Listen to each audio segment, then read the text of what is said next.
If every thought in your head appeared on a screen in front of you, you would be shocked by how many of them are predictions pretending to be facts. This will end badly. They do not respect me. I cannot handle this. Something is wrong. You hear these sentences so often that eventually you stop questioning them. Buddhism teaches that freedom begins when you stop treating every thought as truth. Your mind may be loud, convincing, and dramatic, but that does not mean it is correct. Sometimes nothing is seriously wrong. Your mind has simply forgotten how to be still. 1. Separate what happened from what your mind added. Something happens, and then your mind quickly starts explaining what it means. A person does not reply to your message, and your mind says they are ignoring you, they are upset with you, or they no longer care about you. You make one mistake, and your mind says you always ruin everything. Someone criticizes you, and suddenly you start believing that everyone must think badly of you. The real event may be small, but the story your mind creates around it can make it feel much more painful. Buddhism teaches us to see things clearly before adding our own fears and assumptions. When something bothers you, ask yourself, what actually happened? Try to separate the facts from the meaning you are giving them. Maybe someone simply did not reply. You do not know why yet. Maybe something went wrong today, but that does not mean tomorrow will also go wrong. Maybe someone misunderstood you, but that does not mean everyone sees you the same way. Your mind does not like uncertainty, so it often fills the empty spaces with negative answers. When you are anxious or tired, those answers can become even darker. You start predicting the worst without having enough evidence. This creates unnecessary suffering because now you are not only dealing with what happened, you are also dealing with everything you imagine might be true. So slow down before believing the first story your mind gives you. Stay with what you actually know. If you do not have all the answers yet, allow yourself to say, "I do not know." That simple sentence can protect your peace.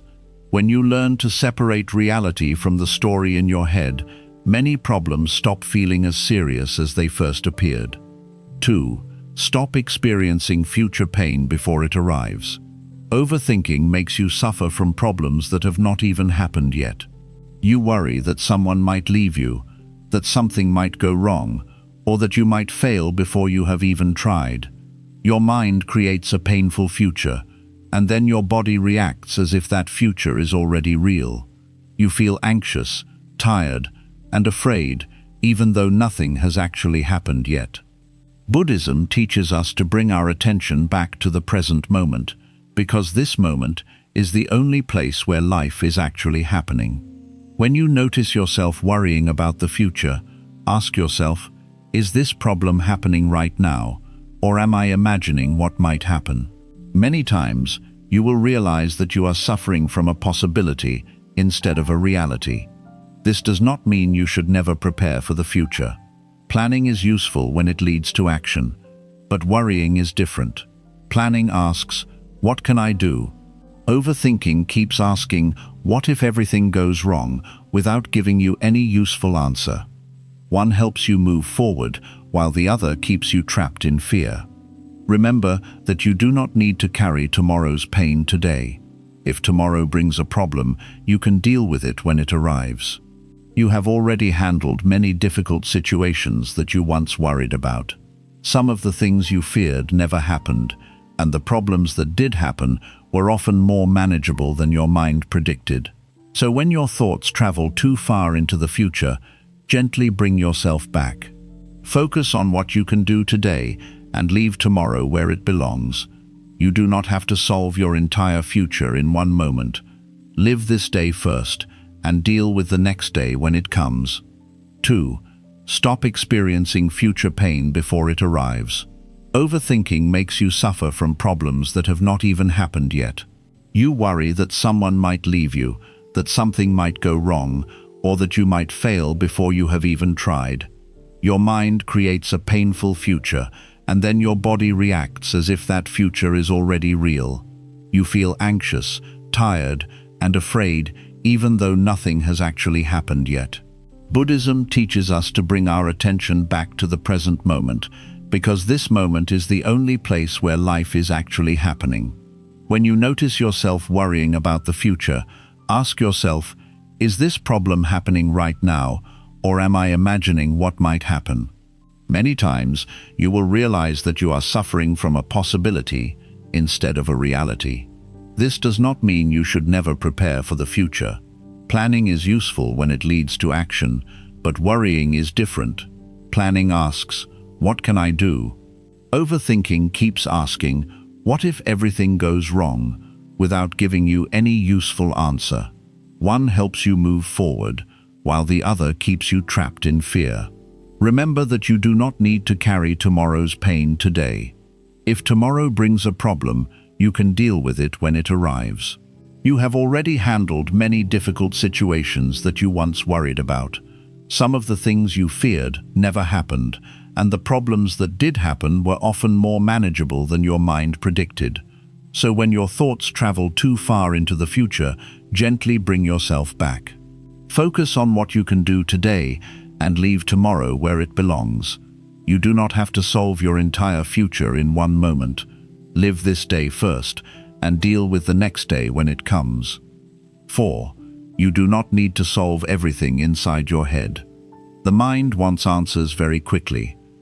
When something feels uncertain, uncomfortable, or unfinished, your thoughts can keep returning to it again and again.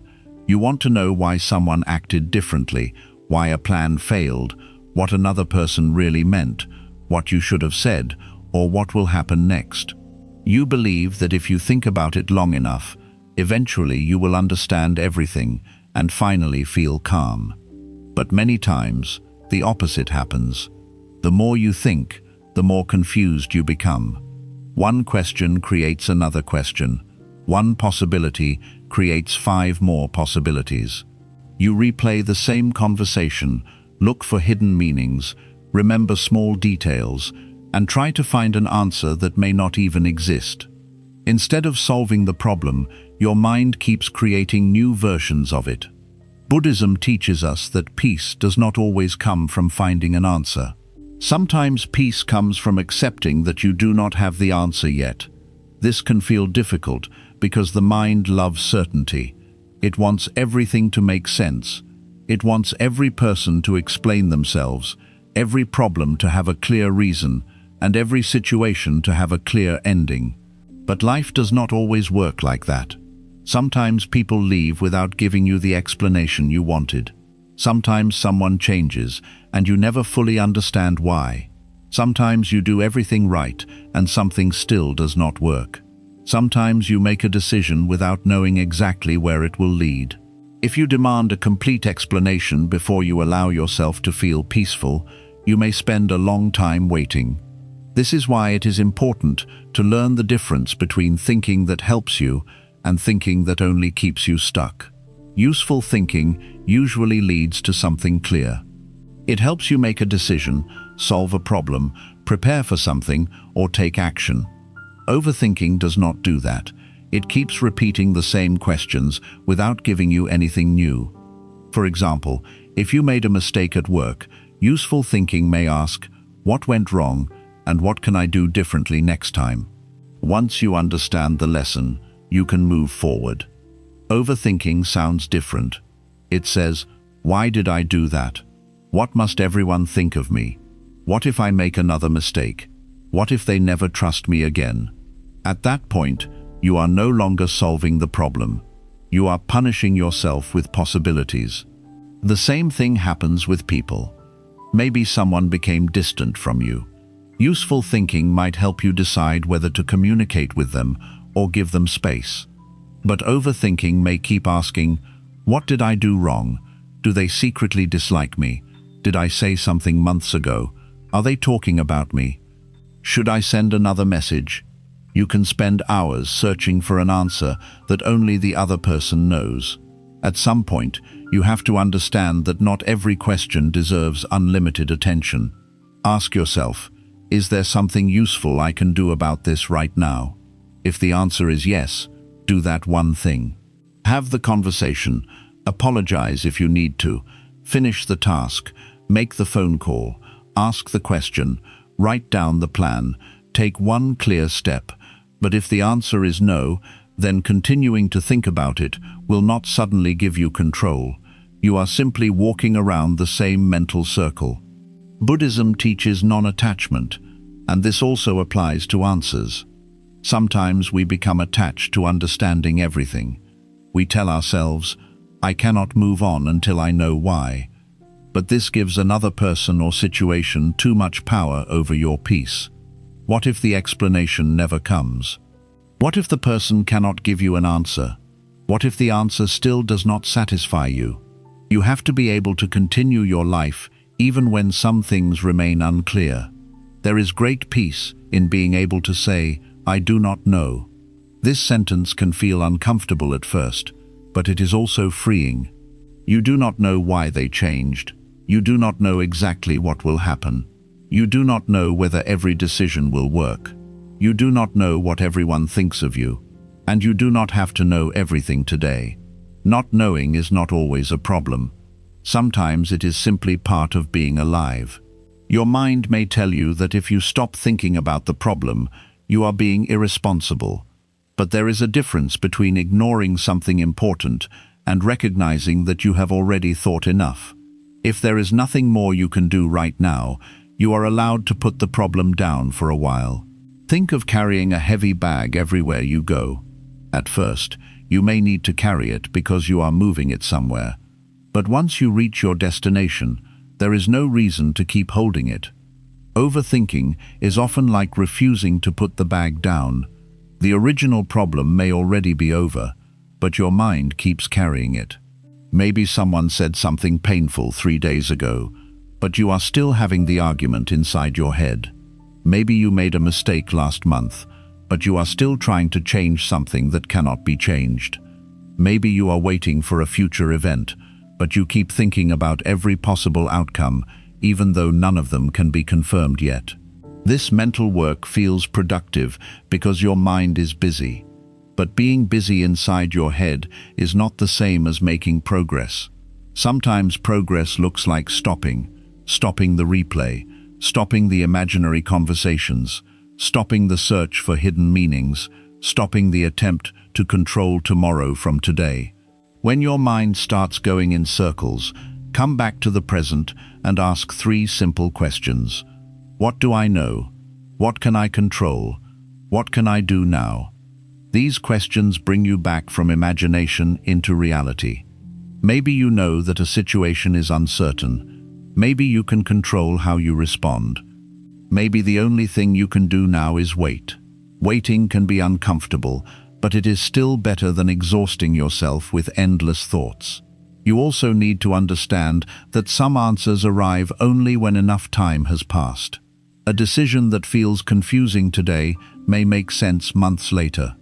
A person you could not understand may become easier to understand after you create distance. A failure that feels meaningless today may later teach you something important. You do not have to force clarity. Sometimes clarity needs space. When you keep touching a wound, it takes longer to heal. The same can happen with thoughts. If you constantly reopen a painful situation in your mind, you keep bringing the emotion back. Every replay makes the event feel new again. You may think you are trying to understand it, but sometimes you are simply refusing to let your nervous system rest. Allow some things to become quiet. You do not need to answer every thought that enters your mind. A thought can appear without becoming a discussion. You can notice it and say, "I have already thought about this." Then bring your attention back to what you are doing. This takes practice, because the mind will return to familiar problems. That does not mean you are failing. Each time you notice yourself overthinking and gently return to the present, you are training your mind to stop treating every question like an emergency. There will also be times when you have to make a decision without complete certainty. You may have 2 choices, and both have risks.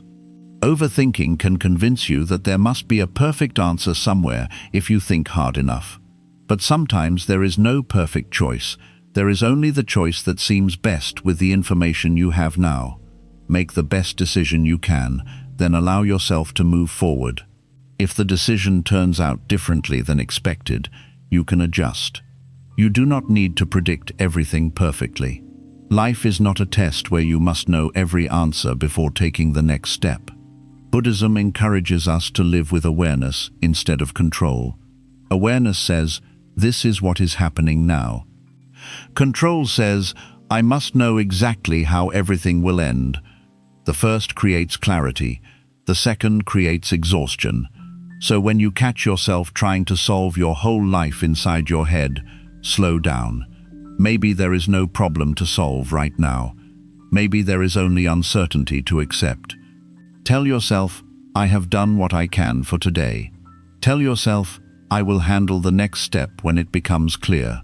Tell yourself, "I do not need every answer in order to keep living peacefully."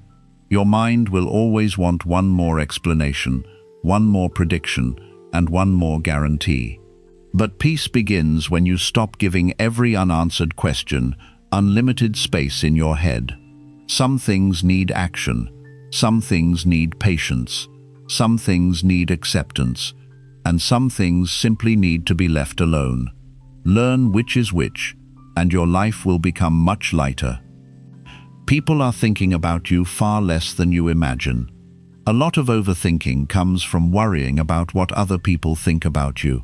You say something in a conversation, and later you replay it in your head. You wonder if you sounded foolish, if you talked too much, if you said the wrong thing, or if someone misunderstood you. You may even remember a small moment from days ago and suddenly feel embarrassed all over again. The strange thing is that the other person may have already forgotten about it.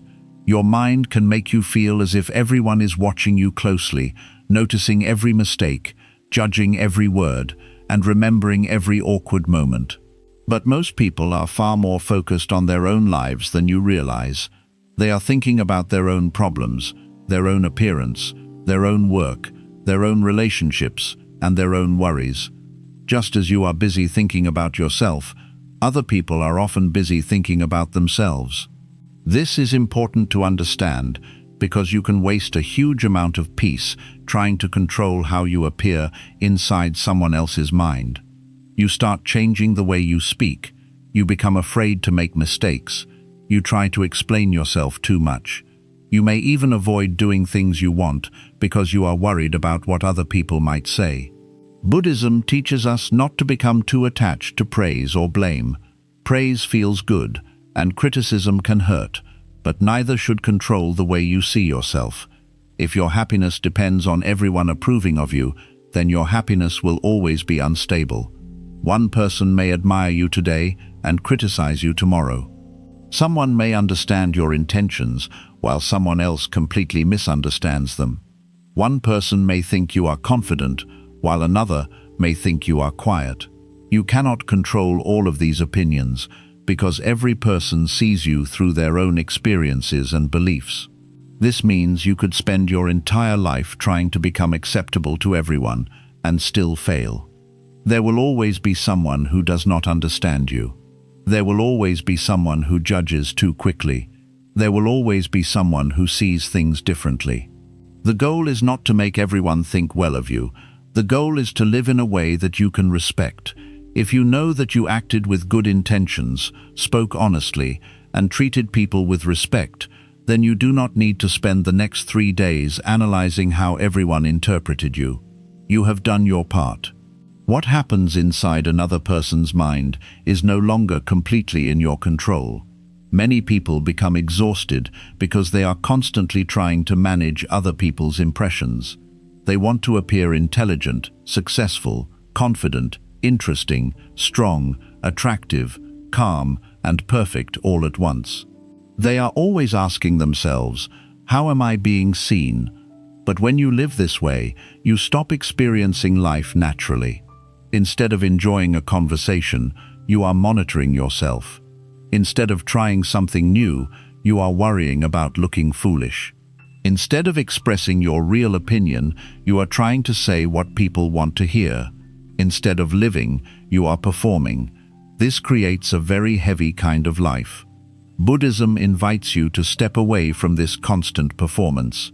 You do not need to build your entire identity around other people's reactions. You can listen to useful criticism without allowing every opinion to become a judgment of your worth. There is a big difference between learning from people and living for their approval. If someone gives you honest feedback that can help you improve, listen carefully. Maybe there is something useful you can learn. But if someone simply dislikes you, misunderstands you, or judges you unfairly, you do not need to carry their opinion around all day. Not every opinion deserves a place in your mind. Think about how often you have worried about something embarrassing you did. Maybe you remembered saying the wrong word, making a small mistake, wearing something you later disliked, or behaving awkwardly in front of people. You may have replayed it many times. Now ask yourself, how many embarrassing things have other people done that you still think about every day? Probably very few. You may notice someone's mistake for a moment, but then you return to your own life. Most people do the same with you. This is one of the most freeing things you can understand. People are not studying your life as closely as your anxiety makes you believe. They are not replaying your conversations every night. They are not keeping a list of every mistake you made. They are usually thinking about themselves. Your overthinking makes you feel like you are standing on a stage with hundreds of people watching, but most of the audience is busy thinking about their own performance. Once you understand this, many social fears become smaller. You can make a mistake and move on. You can say something awkward and laugh about it. You can enter a room without worrying about whether everyone approves of you. You can express yourself without checking every person's face for a reaction. You can simply be present. Buddhism teaches that attachment creates suffering. When you become attached to being liked, respected, admired, or understood by everyone, you create a condition for your happiness. You tell yourself, I can feel good only if they think well of me. But what happens when they do not? Suddenly your peace disappears. This is why your sense of worth has to come from something deeper than public opinion. Ask yourself whether you are living according to your values. Are you trying to be kind? Are you trying to be honest? Are you learning from your mistakes? Are you becoming wiser? Are you treating people in a way you can respect? These questions are far more useful than asking, does everyone like me? The truth is that being liked by everyone is impossible. Even the kindest person can be misunderstood. Even the quietest person can be criticized. Even successful people are judged. Even people who spend their entire lives trying not to offend anyone eventually upset somebody. So stop making universal approval your goal. It is an impossible goal, and chasing it will make you lose yourself. Sometimes overthinking about people also comes from wanting to know exactly what they are thinking about you. You notice a change in someone's tone, and suddenly you begin creating explanations. Maybe they answered your message differently. Maybe they seemed quieter than usual. Maybe they did not smile the same way. Your mind immediately asks, did I do something wrong? But there could be many reasons for their behavior that have nothing to do with you. They may be tired. They may be stressed. They may have problems you know nothing about. They may simply be having a difficult day. Not everything is about you. This is not an insult. It is freedom. You do not have to take every change in someone's mood personally. You do not have to investigate every short reply. You do not have to turn every silence into rejection. Sometimes, people are simply dealing with their own lives. When you stop taking everything personally, relationships become easier. You give people more space. You stop demanding constant reassurance. You become less reactive because you no longer assume that every small change means something terrible. You also become more comfortable with being misunderstood. This is a powerful form of peace. You may know exactly what you meant, but someone may still understand it differently. You can explain yourself once if necessary, but you do not have to keep explaining until every person agrees with you. Some people will believe their version anyway. At some point, continuing to defend yourself becomes another form of attachment. You are trying to control something that belongs to them, their opinion. Let them have it. You can disagree with someone's opinion without allowing it to become your identity. If someone thinks you are selfish, ask yourself honestly whether there is anything you need to improve. If there is, improve it. If there is not, you do not need to spend all night proving them wrong in your imagination. If someone does not like you, let them not like you. You do not need to turn every person into a supporter. There is something very peaceful about knowing that another person's opinion can exist without becoming your emergency. You are allowed to walk away from conversations where you are constantly trying to prove your value. You are allowed to stop explaining yourself to people who have already decided not to understand. You are allowed to protect your energy from endless arguments. Buddhism does not ask you to become cold or careless.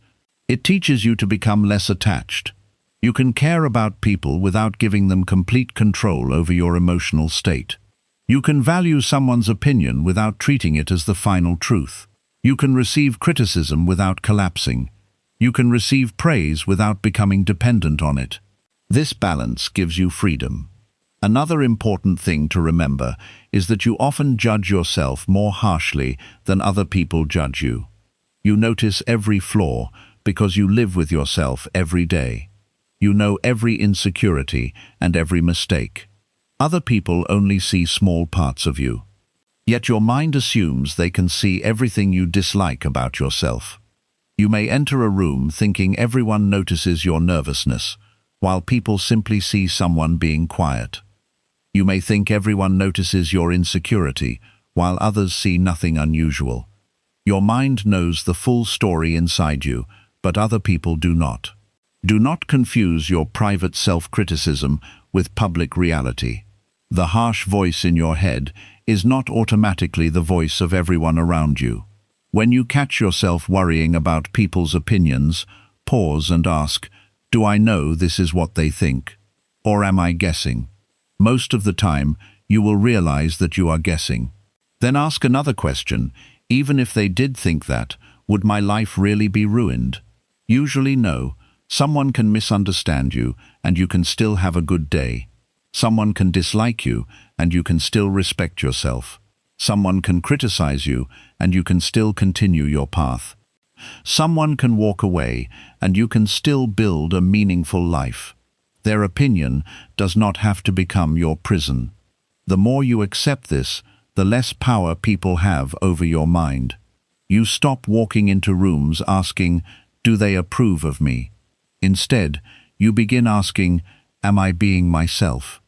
You stop trying to control every reaction. You stop replaying every conversation. You stop losing sleep because someone may have misunderstood one sentence. You become more relaxed because you finally understand that you do not need to be perfect to be accepted, and you do not need to be accepted by everyone to live peacefully. So live with good intentions. Be willing to learn when you are wrong. Apologize when you genuinely hurt someone. Improve where you need to improve. But after you have done your part, release what you cannot control. Let people think what they think. Let people misunderstand what they misunderstand. Let people have their opinions. Your job is not to live inside their minds and constantly rearrange their thoughts about you. Your job is to take care of your own mind. When you stop carrying imaginary judgments everywhere you go, you become lighter. You become more natural, more confident, and more peaceful. And you begin to understand something important. People are thinking about you far less than your overthinking makes you believe, so do not give imaginary opinions more power than your real life. 6. Give your thoughts time to become quiet before you act. A thought can feel completely true when your emotions are strong. When you are angry, even a small comment can feel like deep disrespect. When you are afraid, a normal situation can suddenly look dangerous. When you are insecure, someone else's silence can feel personal. When you are tired, one small problem can feel like proof that everything is going wrong. This is why it is dangerous to believe every thought the moment it appears. Buddhism teaches us to create a little space between what we feel and what we do. That space may only be a few seconds, a few minutes, or sometimes a full day, but it can completely change the result. You do not have to react immediately just because something has affected you. You are allowed to wait until your mind becomes clearer. Many problems become worse because people react while they are still emotionally disturbed. Someone says something hurtful, so you reply with something even more hurtful. Someone ignores you, so you immediately assume they do not care. Someone criticizes you, and you become defensive before asking whether there is anything useful in what they said. A problem that could have stayed small becomes much bigger because the mind acted before it became calm. This is why awareness is so important. Before reacting, notice what is happening inside you. Ask yourself, am I seeing this clearly, or am I seeing it through anger, fear, jealousy, sadness, or insecurity? You do not need to judge yourself for feeling these emotions. Emotions are normal. The important thing is not allowing every emotion to become an instruction. Anger may tell you to send the message immediately. Fear may tell you to run away. Jealousy may tell you to accuse someone. Insecurity may tell you to beg for reassurance. Sadness may tell you that nothing will ever improve. These feelings can be powerful, but powerful does not always mean accurate. Sometimes the best thing you can do is nothing for a little while. Do not reply yet. Do not make the decision yet. Do not end the relationship yet. Do not quit yet. Do not assume the worst yet. Give yourself enough time to see what remains true after the emotion becomes quieter. This does not mean avoiding difficult conversations. It does not mean pretending that something did not hurt. It simply means you choose the right state of mind before deciding how to respond. A calm response is usually more useful than an emotional reaction. Think about how many things you have said in anger that you later wished you could take back. In the moment, the words probably felt necessary. You may have believed, they need to hear this right now. But later, when your emotions settled, you realized that you could have handled the situation differently. This happens because strong emotions make your view very narrow. When anger is high, you see only the disrespect. You forget the history of the relationship. You forget the other person's good qualities. You forget that they may have misunderstood you. You forget that you may also be misunderstanding them. Fear does something similar. When fear becomes strong, your mind starts collecting evidence that something bad will happen. It ignores anything that could make you feel safe and focuses only on what supports the fear. Then you begin treating a possibility as if it were already a fact.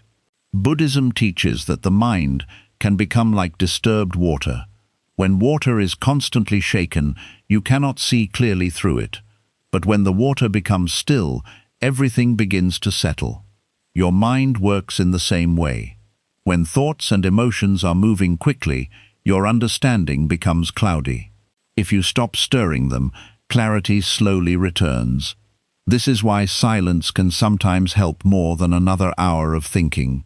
When you are upset, you may feel that you need to solve the problem immediately, but there are moments when trying harder only creates more confusion.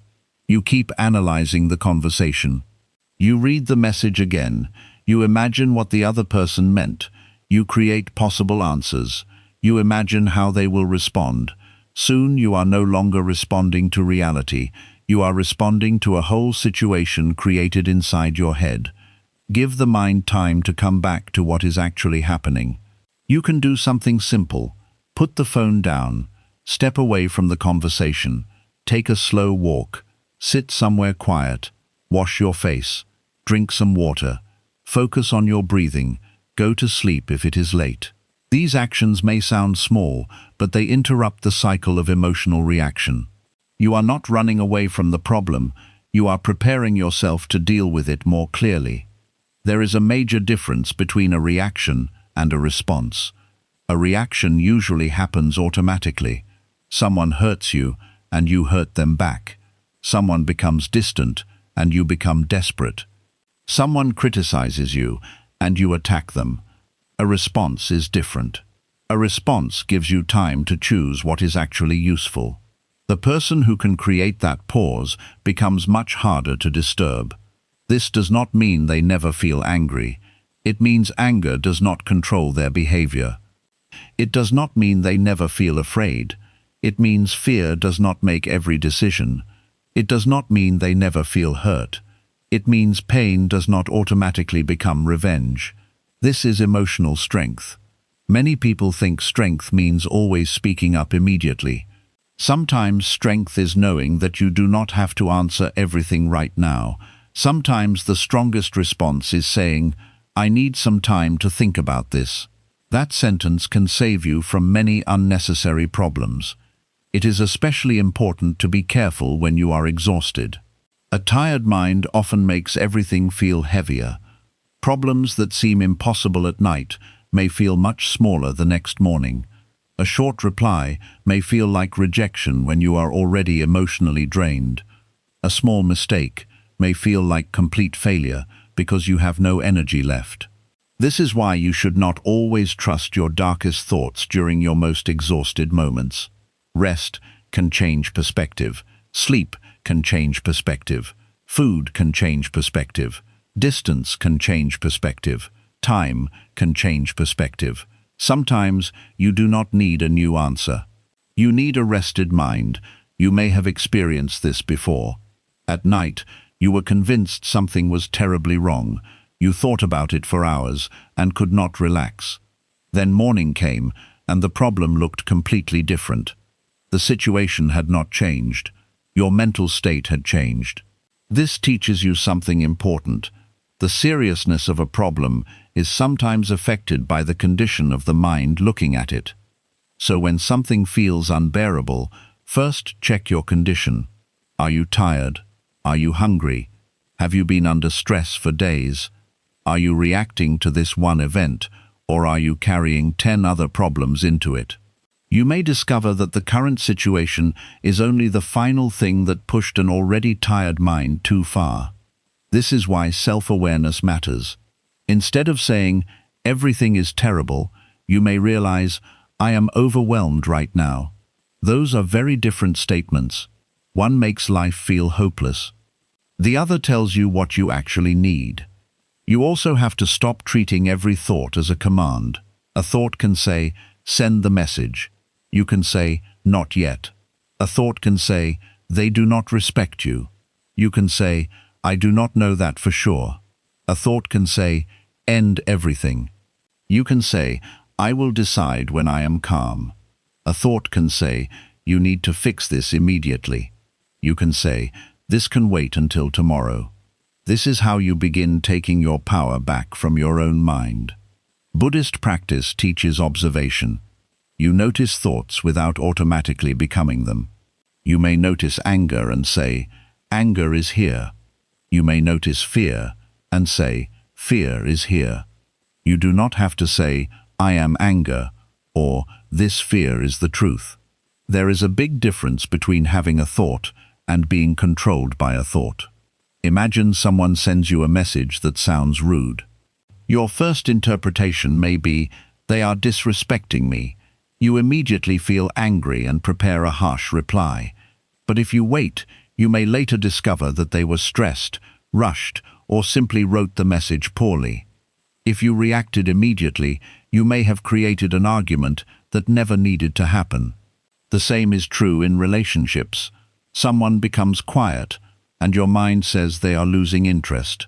You become anxious and start demanding answers, but maybe they are dealing with something personal. Your fear creates pressure, and that pressure creates the very distance you were afraid of. Sometimes overthinking creates the problem it was trying to prevent. This is another reason to pause. A quiet mind gives reality enough time to reveal itself. Not every silence needs an explanation today. Not every problem needs a decision tonight. Not every emotion needs expression the second you feel it.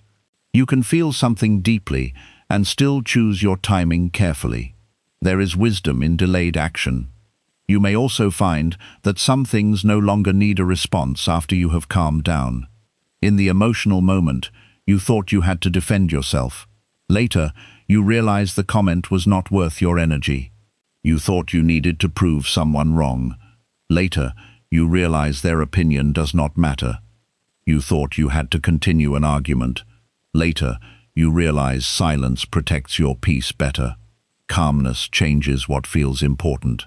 When your mind is disturbed, everything feels urgent. When your mind is peaceful, you begin seeing what actually deserves your attention. This can protect you from people who try to provoke you. Some people speak harshly because they want a reaction.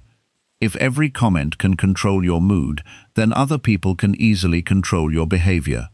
But when you learn to pause, you become much harder to manipulate.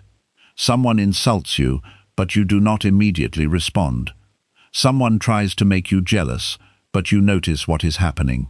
Someone tries to pressure you into a decision, but you give yourself time. Someone sends an angry message, but you wait until you are calm before answering. This does not make you weak. It makes you less controllable.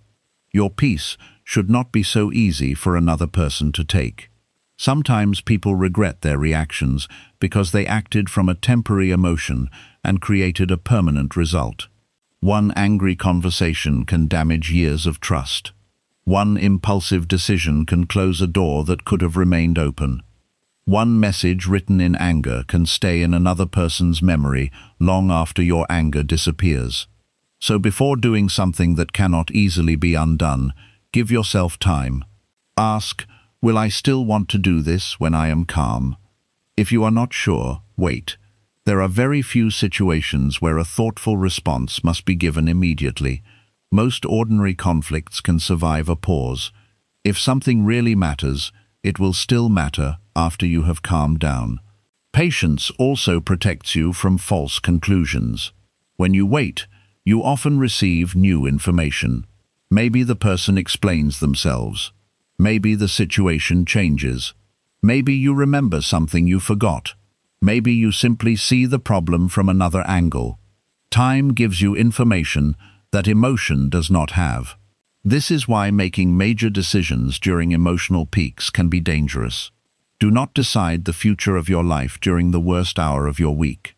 Do not judge your entire relationship during one argument. Do not decide your worth after one rejection. Do not decide your future after one failure. A moment is not enough information. Let the emotion move through you first. Buddhism reminds us that emotions are impermanent. They rise, stay for some time, and eventually change. Anger does not remain at the exact same intensity forever. Fear changes, sadness changes, even excitement changes. If you can remember this during difficult moments, you do not have to obey the emotion as if it will last forever. You can tell yourself, this feeling is strong, but it will change. That sentence gives you room to wait. When you are angry, breathe before speaking. When you are afraid, gather facts before deciding. When you are hurt, understand what happened before accusing. When you are overwhelmed, rest before declaring that everything is hopeless. These simple habits can prevent years of unnecessary regret. You can also create personal rules for yourself. Maybe you decide never to send an angry message immediately. Write it if you need to, but do not send it until you have read it later with a calmer mind. Maybe you decide never to make a major decision late at night. Maybe you decide that if a conversation becomes too emotional, you will take a short break and return when both people can speak clearly. Rules like these protect you when your emotions temporarily become stronger than your judgment. The goal is not to become emotionless. Buddhism does not ask you to stop feeling. The goal is to feel without being controlled by every feeling. You can be angry and still be wise. You can be hurt and still be respectful. You can be afraid and still think clearly. You can be disappointed and still avoid making the situation worse. This is what inner discipline looks like. There will be times when you pause and later decide that your original feeling was correct. Maybe someone really did disrespect you. Maybe a relationship really does need a boundary. Maybe a job really is wrong for you. Maybe a situation really does require action. The pause does not mean your first feeling was wrong. It simply gives you the chance to act from clarity instead of impulse. Then your response becomes stronger because it is intentional. You can say what needs to be said without saying unnecessary things. You can set a boundary without trying to hurt someone. You can leave a situation without creating more drama. You can disagree without losing control of yourself. This is much more powerful than reacting emotionally. A calm person is not someone who never faces difficult situations. A calm person has learned not to become every difficult situation. They know that a thought can pass without becoming an action. An emotion can rise without becoming a decision. A person's behavior can be unpleasant without ruining the entire day. A problem can exist without taking over the whole mind. That is the kind of freedom Buddhism points toward. So the next time something disturbs you, do not rush to solve it while your mind is still shaking. Notice what you are feeling. Give the emotion room to settle. Ask yourself what you actually know, what you may be assuming, and what response will still make sense when you are calm. If necessary, wait an hour. If necessary, wait until tomorrow. If necessary, say nothing until you understand yourself better. Your first thought does not have to become your final decision. Your strongest emotion does not have to control your next action. Your mind may be loud right now, but loud does not mean wise. Give your thoughts time to become quiet, because when the noise settles, you may discover that the problem is smaller, the answer is simpler, and the reaction you almost gave was never necessary at all. 7. Let life be uncertain without making it terrifying. A lot of overthinking begins with one simple fear. You do not know what will happen next. You do not know whether a relationship will last, whether your plan will work, whether someone will stay, whether a decision will turn out well, or whether the future will look the way you hope. Because the answer is unclear, your mind starts trying to create certainty. It thinks about every possibility, every risk, every mistake, and every possible ending. The problem is that life does not always give certainty. You can prepare carefully and still face surprises. You can love someone deeply and still not know how long they will remain in your life. You can work hard and still not know exactly when success will come. You can make a good decision and still face difficulty afterward. This uncertainty is not a sign that something is wrong. It is simply part of being alive.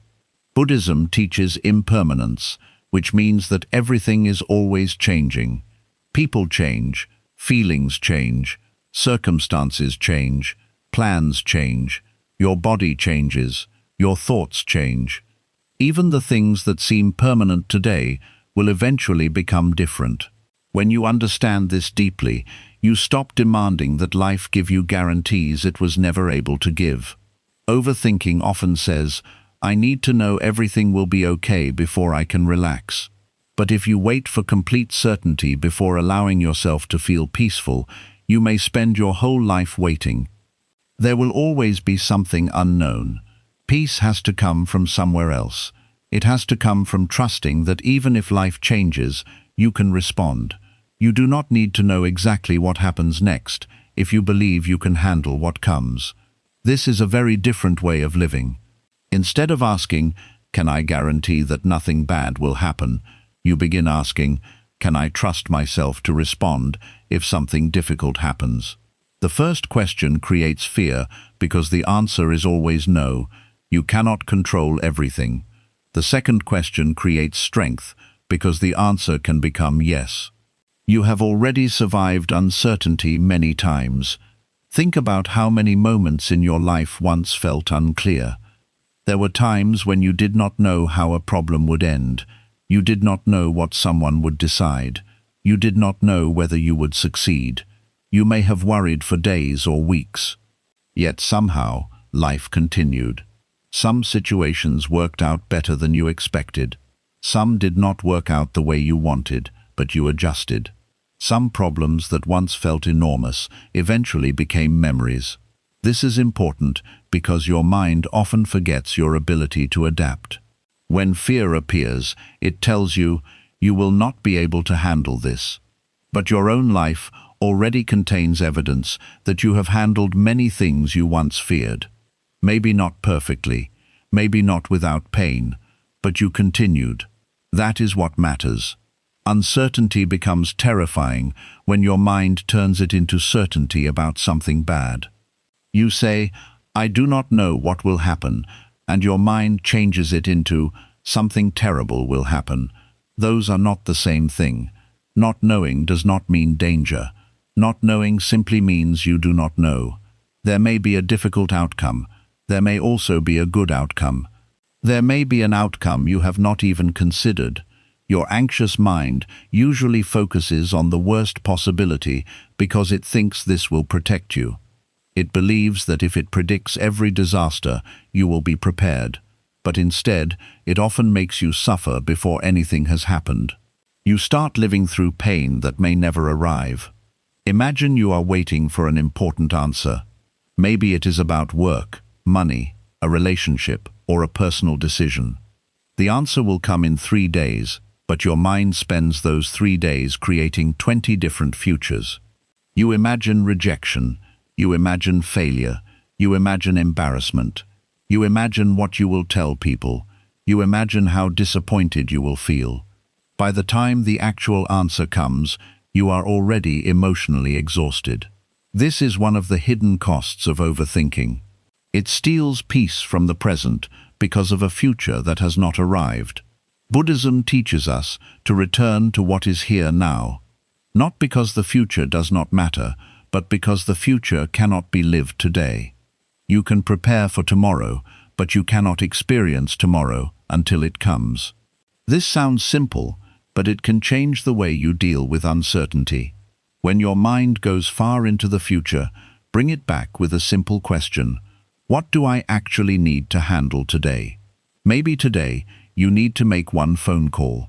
Maybe today, you need to finish one piece of work. Maybe today you simply need to wait. Maybe there is nothing you can do today except take care of yourself and allow the situation to unfold. That is enough. You do not need to solve the next 6 months tonight. One of the biggest mistakes overthinkers make is trying to mentally live every possible future at the same time.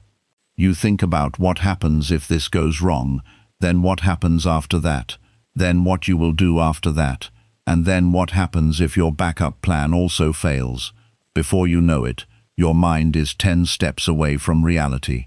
Bring yourself back to step 1. What is actually happening now?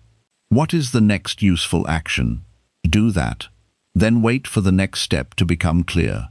This is how life has always worked. Even when you did not notice it. You never truly had the entire road in front of you. You only had the next part. When you were younger, you did not know exactly where you would be today. You did not know every person you would meet, every problem you would face, or every change that would happen. Yet you arrived here one day at a time. The same will be true for the future. You do not have to see the whole road to keep walking. Sometimes people overthink because they are afraid of making the wrong decision. They believe that somewhere there is one perfect choice that guarantees happiness and avoids all pain. This creates enormous pressure. You may spend weeks thinking about a decision because you want to remove all risk before acting. But many decisions do not come with that kind of certainty. You choose with the information you have. You act with the understanding you have today. Then you adjust as you learn more. This is not failure. This is life. You are allowed to make decisions without knowing everything. You are allowed to change your mind when new information appears.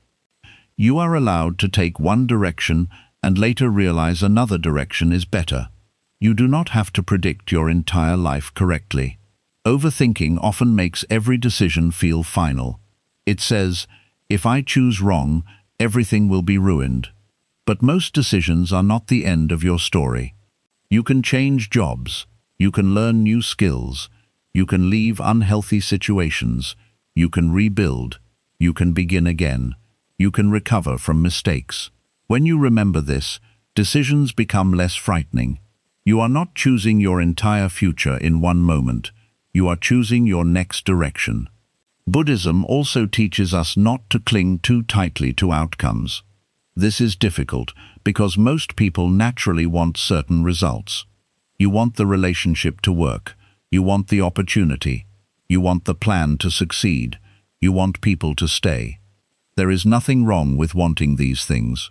The suffering begins when your mind says, "This must happen exactly the way I want, or I cannot be okay." Now your peace depends completely on an outcome you do not fully control. A calmer approach is to say, "I will give this my best effort, but I will not demand that life obey my exact plan." This does not make you careless, it makes you flexible. Flexibility is one of the strongest skills you can develop. A rigid mind says, "It has to happen this way." A flexible mind says, "I hope it happens this way, but if it does not, I will respond to what comes." The flexible mind suffers less because it does not treat every unexpected change as a disaster. Sometimes life takes something away and later gives you a direction you could not see before. Sometimes a closed door protects you from something you did not understand.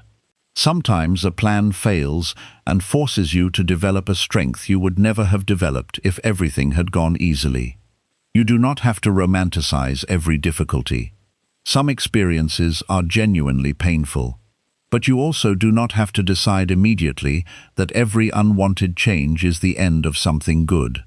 You often cannot see the full meaning of an event while you are inside it. This is another reason not to panic about uncertainty. What looks like failure today may become useful later. What feels like rejection may redirect you. What feels like delay may give you time to prepare. You do not know yet. Again, this is the point. You do not know. But your mind keeps turning, "I do not know," into, "It will be bad." Stop doing that to yourself. Leave some space for life to surprise you in a good way too. Overthinking has a habit of imagining negative futures in great detail while treating positive possibilities as unrealistic. Why? If you admit that you cannot predict the future, then you also have to admit that the future may contain things better than what you currently imagine. There may be people you have not met yet. There may be opportunities you do not know about. There may be solutions you have not discovered. There may be strength in you that you have not needed yet. You cannot see these things from where you are standing now. So do not make your current fear the final authority on your future. Buddhism encourages us to become comfortable with change because resisting change does not stop change from happening. You can spend hours worrying about whether something will change, but the worrying does not control the outcome. It only changes your experience of the present. This is why acceptance is powerful. Acceptance does not mean saying, "I want everything that happens." It means saying, "I understand that life will not always follow my plan, and I will meet reality when it arrives." That attitude saves enormous energy. Instead of fighting imaginary futures, you stay available for the real one. There will be moments when uncertainty feels especially difficult because something important is at stake. Maybe someone you love is pulling away. Maybe you are waiting for financial news. Maybe your career feels unclear. Maybe you do not know what direction your life should take. In these moments, you may want certainty more than ever. But this is exactly when you need to stay close to the present. Ask yourself, what is within your control? If a relationship is uncertain, you can control your honesty, your boundaries, and your behavior. You cannot control another person's feelings. If your career is uncertain, you can control your effort, your learning, and the opportunities you pursue. You cannot guarantee exactly when success will appear. If money is uncertain, you can control some of your decisions and preparation. You cannot control every event around you. Focus on your part. Let life handle the rest. This idea may sound difficult because the mind wants complete control. But control is often an illusion. You may feel safer when you think about everything repeatedly, but thinking is not the same as controlling. You can think about a person's behavior for 6 hours and still not control them. You can worry about tomorrow all night and still not control tomorrow. You can analyze every possible outcome and still be surprised. Once you realize this, you can stop using overthinking as a false form of safety. Real safety comes from being present, adaptable, and aware. It comes from knowing that if something changes, you can respond. It comes from not abandoning yourself when life becomes unclear. Trust does not mean believing that everything will always go your way. Trust means believing that you will not disappear when things do not. You will still be here. You will still be able to think. You will still be able to learn. You will still be able to choose your next step. You will still have the ability to begin again. This kind of trust is much more realistic than trying to guarantee a perfect future. Sometimes your mind will ask, but what if the worst happens? You do not need to fight that question. You can answer calmly, if something difficult happens, I will deal with the real situation then. That is enough. You do not need to deal with it now. You do not need to feel all of tomorrow's possible pain today. Your future self will have information that you do not have now. Your future self may have support that you do not know about now. Your future self may be stronger because of what you learn between now and then. Do not assume that the version of you sitting here today is the only version that will ever face the future. You are still changing too.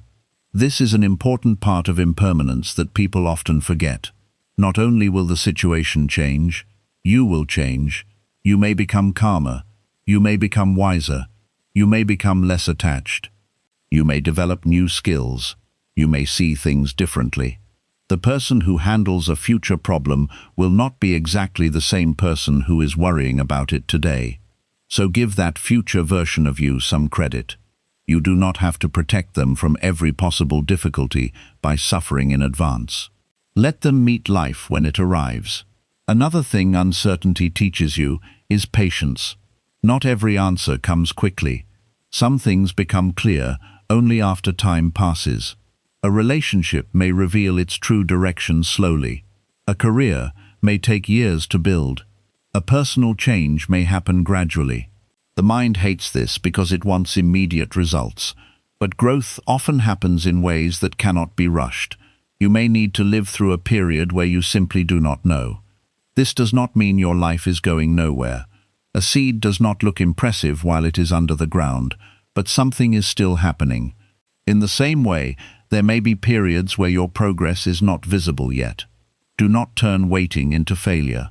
Do not turn uncertainty into disaster. Sometimes the only lesson is to stay steady while life is still forming. Buddhism values patience because impatience creates extra suffering. You already have the uncertainty, and then impatience adds another layer. This should be solved by now. Now you are not only unsure, you are angry that you are unsure. Release that second layer. Let some questions remain open. You can still live a meaningful day while a question remains unanswered. You can still laugh. You can still work. You can still eat a good meal. You can still talk to someone you love. You can still notice the sky. Life does not have to stop because one part of it is unclear. Do not hand your entire day over to one unanswered question. This is another way overthinking makes things feel more serious than they are. One area of uncertainty starts covering everything. Maybe your relationship is uncertain, and suddenly you cannot enjoy work. Maybe your career is uncertain, and suddenly you cannot enjoy your family. Maybe you are waiting for one answer, and suddenly the whole day feels empty. Learn to keep problems in their place. One uncertain part of life does not mean all of life is uncertain. There may still be many things that are stable, good, and real around you. Notice them. This is not denial, it is balance. Your mind naturally moves toward threats, but awareness can remind you of the full picture. Maybe you do not know what happens next month, but right now you are safe. Maybe you do not know whether someone will stay, but right now you can choose how you treat yourself. Maybe you do not know whether a plan will succeed, but right now you can take one useful step. That is enough for this moment. The future becomes less terrifying when you stop demanding that it reveal itself all at once. Think of walking through fog. You may not see the entire road, but you can usually see enough to take the next few steps. Life often works the same way. You are given enough information for now. Then, when you move forward, more becomes visible. If you refuse to move until you can see the entire road, you may remain stuck forever. Sometimes courage is simply taking the next step without knowing everything. You do not need complete certainty. You need enough clarity for the next move. Then another. Then another. This is how people build lives. This is how people recover. This is how people begin again after loss. They usually do not know exactly where the journey will lead. They simply keep moving. So when your mind begins demanding guarantees, remind yourself gently, life has never worked through guarantees. It works through change, response, learning, and adjustment. You cannot control everything that comes toward you, but you can become better at meeting it. You cannot force people to stay, but you can learn not to abandon yourself when they leave. You cannot guarantee success, but you can develop discipline. You cannot avoid every mistake, but you can learn from mistakes. You cannot know the future, but you can stop making uncertainty more frightening than it needs to be. This is where peace begins.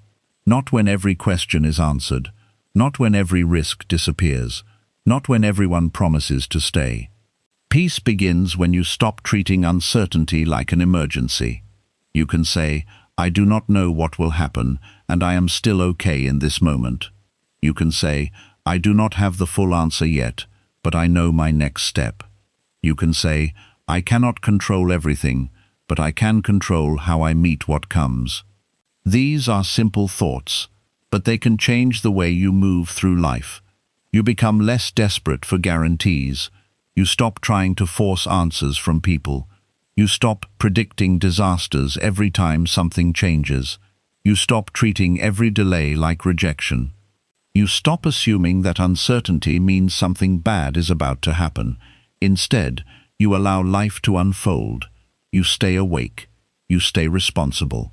You take action when action is needed. But you stop carrying the entire future in your head. That burden was never yours to carry. The next time you notice yourself trying to solve tomorrow, next month, or next year all at once, bring yourself back to today. Ask what is real now. Ask what needs your attention now. Ask what one step you can take now. Then let the rest remain unknown. There is nothing wrong with not knowing yet. Your life does not need to be completely understood before it can be lived. Buddhism teaches that everything changes, and instead of fearing that truth, you can learn to find freedom in it.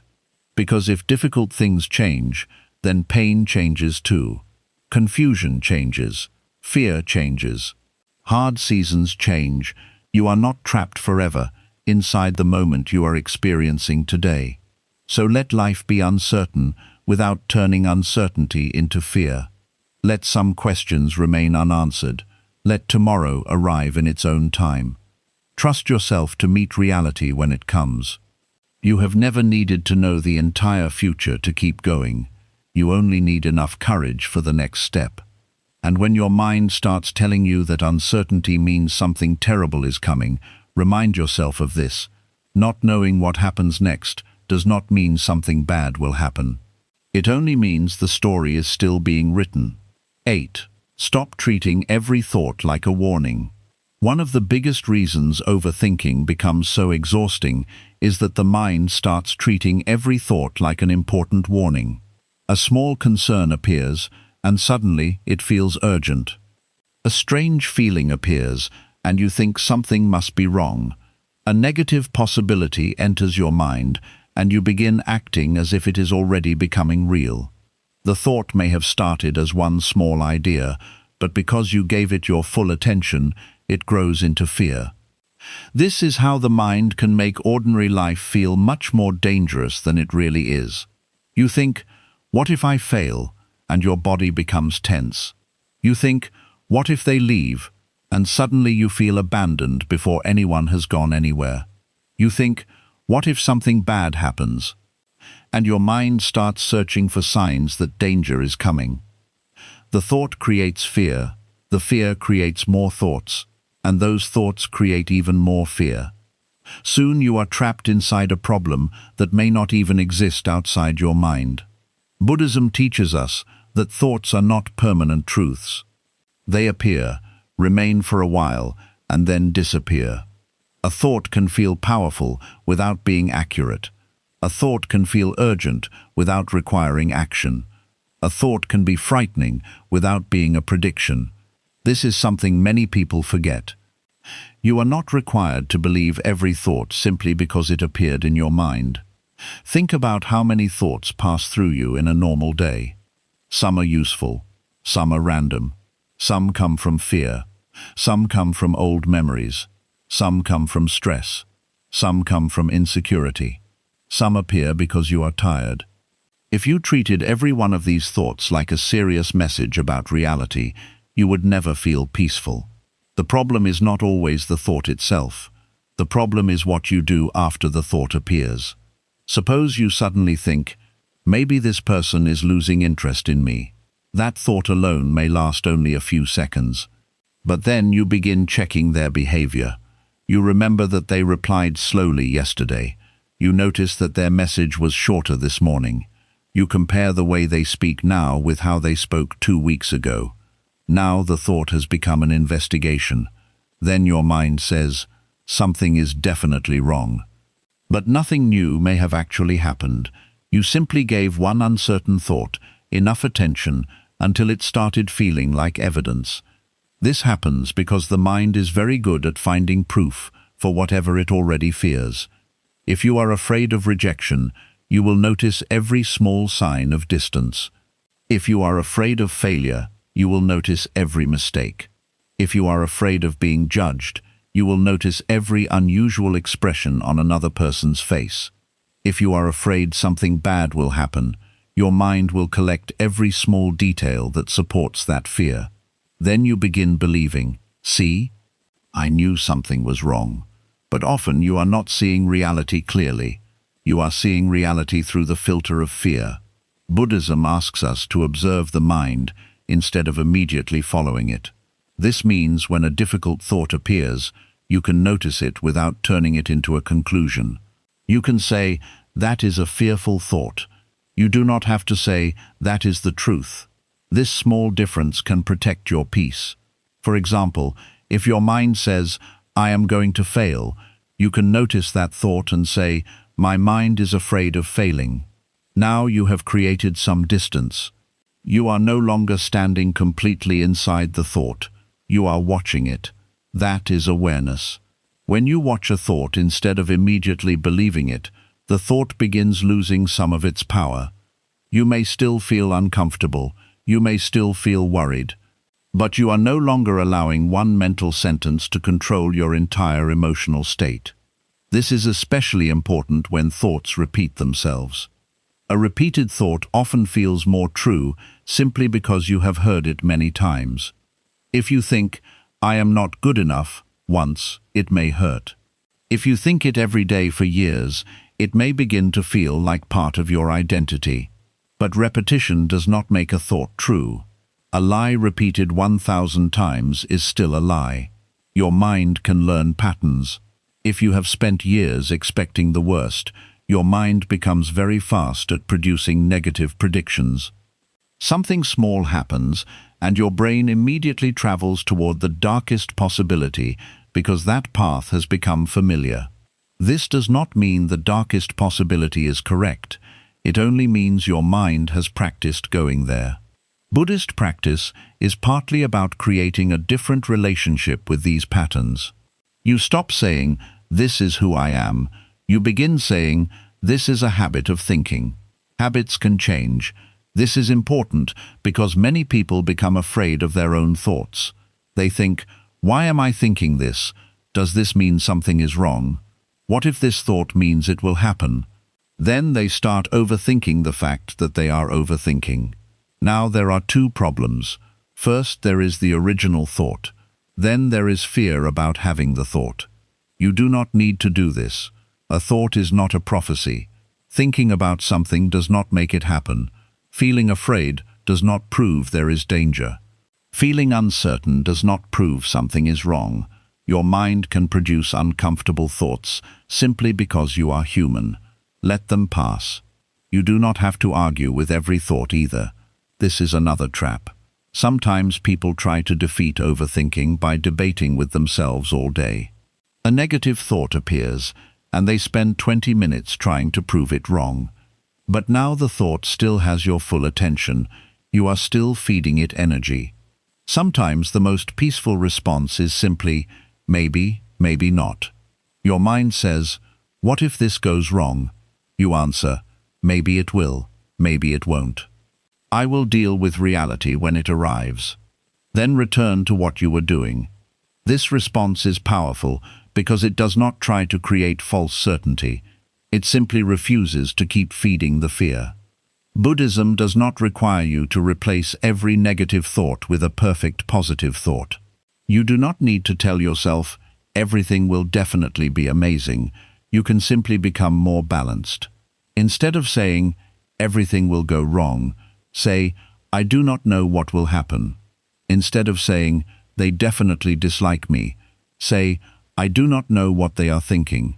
Instead of saying, I cannot handle this, say, this feels difficult, but I can take one step at a time. Balanced thinking creates less suffering because it stays closer to reality. Your mind may resist this at first. It may say, but what if I stop worrying and something bad happens?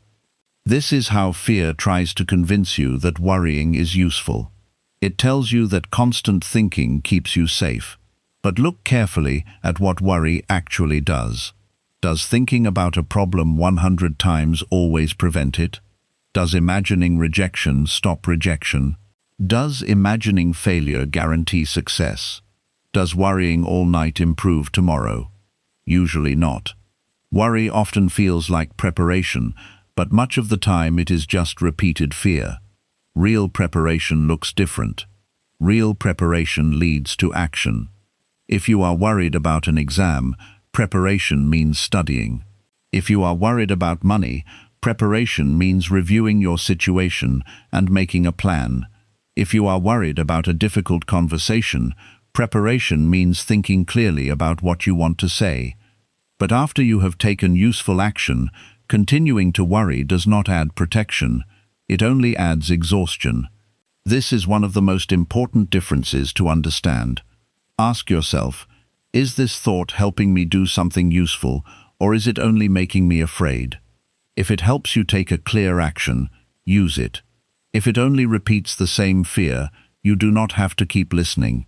The mind may continue producing the thought anyway. That is okay. You do not control which thoughts first appear. You do have some control over which thoughts receive your attention. Think of thoughts like people passing outside your house. You do not invite every stranger inside. In the same way, you do not have to invite every thought into a long conversation. Some thoughts can simply pass by. This is a very useful way to understand mindfulness. Mindfulness is not forcing your mind to become empty. It is learning not to follow every thought. You sit quietly and notice what appears. A memory appears. You notice it.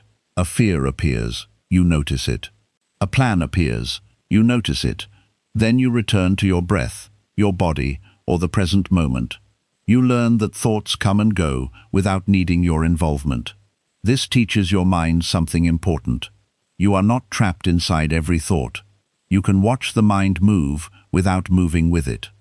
The more you practice this, the easier it becomes to recognize when overthinking has started. At first, you may notice after 20 minutes. Later, you notice after 5 minutes. Eventually, you may notice the moment the cycle begins. You think, here my mind goes again, trying to turn uncertainty into danger. That awareness gives you a choice. You can continue feeding the thought, or you can return to reality. The present moment is often much less dramatic than the mind. Your mind says, everything is going wrong, Reality may be that you are sitting safely in your room. Your mind says, "Nobody cares about me." Reality may be that one person has not replied yet. Your mind says, "My future is ruined." Reality may be that one plan did not work. Your mind speaks in huge conclusions. Reality is usually much more specific. This is why returning to facts is so powerful.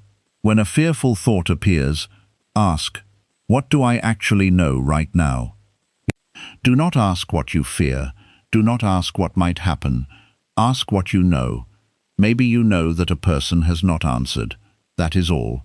Maybe you know that you made a mistake. That is all.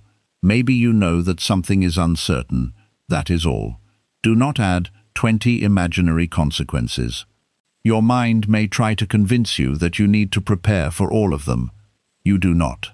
Most problems become easier when they become real, because reality gives you something specific to respond to. Imagined problems are often harder because they have no limits. They can change shape endlessly. You solve one imaginary outcome and the mind creates another. This is why you can spend hours thinking without reaching peace. There is no ending because the problem itself is not fixed. It exists in imagination. Buddhism teaches us to return again and again to direct experience. What do you see? What do you hear? What is your body doing? What is actually happening? This may sound very simple, but simplicity is exactly what an overactive mind needs. The mind makes things complicated. The present makes things concrete. You can use your body to help you return. Feel your feet touching the floor. Notice your breathing. Relax your shoulders. Look around the room. Name what you can see. These small actions interrupt the mental story and remind your nervous system that you are here, not inside the future your mind has created. Another important lesson is that not every uncomfortable feeling needs to be removed immediately. Sometimes overthinking becomes stronger because you are desperately trying to get rid of anxiety. You think, "I need to feel calm right now." Then you check yourself every few minutes. Am I calm yet? If the answer is no, you become more worried. Now your anxiety has become a problem you are constantly measuring. Instead, allow yourself to feel a little uncomfortable. Say, "Anxiety is here right now. I do not like it, but I do not need to panic about it." This attitude removes some of the struggle. Buddhism teaches acceptance not because every feeling is pleasant, but because fighting what is already present can create more suffering. If sadness is here, let sadness be here for a while. If fear is here, notice fear. If uncertainty is here, notice uncertainty. You do not have to turn these states into emergencies. Feelings move. Your job is not to force every feeling away. Your job is to stop making every feeling mean something terrible. For example, feeling nervous before something important does not mean you will fail. Feeling lonely one evening does not mean you will always be alone. Feeling uncertain about a decision does not automatically mean it is the wrong decision. Feeling tired does not mean you are weak. Feeling afraid does not mean you are unsafe. This difference between feeling and fact is incredibly important. When you forget it, emotions become evidence. You say, "I feel afraid, therefore something bad must be happening." But sometimes fear is simply fear. The body is reacting. That is all. Give it time. This is also why you should be careful about searching constantly for reassurance. When the mind is afraid, it wants someone to say, "Everything is fine." So you ask people again and again. You check messages. You search online. You replay old conversations. You look for signs. You want complete certainty. For a few minutes, reassurance may calm you. Then another doubt appears. Now you need reassurance again. This creates dependence. Your peace starts depending on getting the answer your fear wants. A stronger approach is to practice tolerating a little uncertainty. Tell yourself, "I do not know for sure, and I can still continue with my day." At first, this may feel uncomfortable, but each time you do it, You teach yourself that uncertainty does not have to control you. You become more emotionally steady. You stop needing an answer to every question immediately. You stop checking everything. You stop reading hidden meanings into ordinary events. You begin trusting your ability to wait. This is freedom.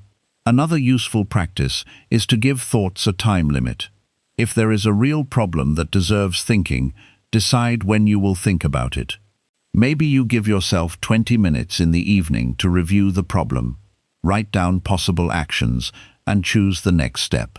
Then, when the thought returns throughout the day, you remind yourself, I already have time set aside for this. This prevents one problem from taking over every hour. You are not avoiding it, you are giving it a proper place. Overthinking has no boundaries. Healthy thinking does. Healthy thinking says, I will look at this problem, decide what I can do, and then return to life.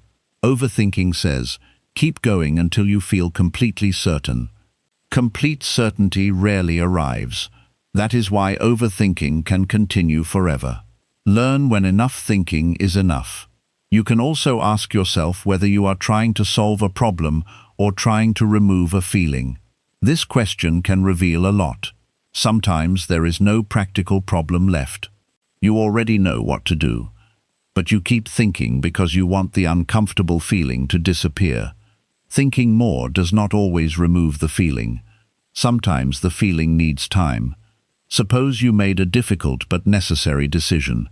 You know it was the right choice, but you still feel sad. Your mind may start reviewing the decision again and again because it thinks sadness means you made a mistake. But maybe sadness simply means the decision was painful. You can make the right decision and still feel sad. You can set a necessary boundary and still miss someone. You can move forward and still feel uncertain. You can choose yourself and still grieve what you left behind.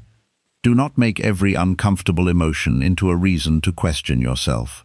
Sometimes the mind also creates frightening thoughts because it wants control. If it can imagine every bad outcome, it feels like nothing can surprise it. But life will always contain surprise. Trying to predict everything does not create control. It only creates mental exhaustion. Real strength is being able to say, I cannot predict everything, but I trust myself to respond. This brings you back to one of the deepest lessons in Buddhism. Attachment to control creates suffering. You want to control what people think. You want to control what happens next. You want to control how long something lasts. You want to control whether anyone leaves. You want to control whether you ever feel pain. But the tighter you try to hold everything, the more anxious you become. There are too many things outside your control. The mind becomes peaceful when it stops trying to manage the whole world. You can take responsibility for your actions. You can make wise choices. You can prepare. You can communicate. You can learn. But after that, there has to be some letting go. Letting go does not mean you do not care. It means you stop trying to control what cannot be controlled. This includes your own thoughts. You may not be able to stop every negative thought from appearing, but you can stop giving every negative thought authority. That is enough. When a frightening thought appears, you can say, I hear you, but I am not acting on you yet. When a doubtful thought appears, you can say, I hear you, maybe that is true, maybe it is not. I need more facts.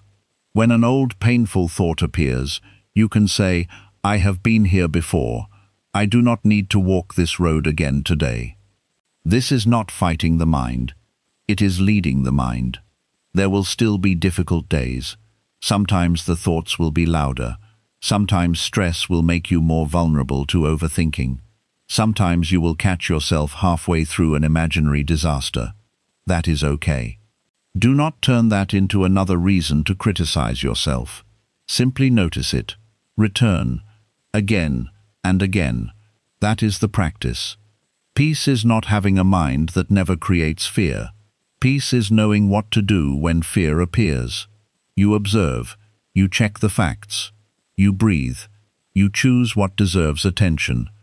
You take action, If action is needed, then you let the rest pass. The more often you do this, the less easily thoughts can pull you away from reality. You begin noticing how many things you once treated as emergencies were only thoughts. How many conversations you imagined never happened. How many disasters you predicted never arrived. How many opinions you feared were never actually spoken. How many situations looked terrible in your mind and became much simpler when they finally happened. This realization can change the way you live. You start respecting your thoughts without worshipping them. You listen when the mind has something useful to say, but you stop treating every fear like a command. You become more patient. You become harder to disturb. You become more comfortable with not knowing. And most importantly, you stop making your own mind a place where every small possibility becomes a crisis. So the next time a frightening thought appears, do not immediately ask, "What if this is true?" First ask, "What is this thought trying to make me believe?" Then ask, "What do I actually know?" If there is something useful you can do, do it. If there is nothing to do, let the thought pass without building a whole future around it. Remember that your mind is capable of creating fear, but it is also capable of learning peace. Every time you refuse to feed an unnecessary thought, you strengthen that peace. Every time you return to the present, you strengthen that peace. Every time you choose facts over assumptions, you strengthen that peace. And every time you allow a thought to pass without turning it into an emergency, you teach yourself one powerful truth. Not everything your mind says deserves your fear, your attention, or your action. 9. Stop asking your mind to predict what only life can reveal. One of the hardest habits to break is the need to know what is going to happen before it happens. Your mind wants to know how a conversation will go, whether someone will stay, whether your plan will succeed, whether people will understand you, whether you are making the right decision, and whether the future will be safe.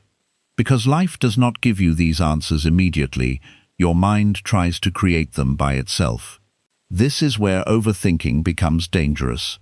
The mind does not like empty spaces, so when it does not know something, it starts guessing.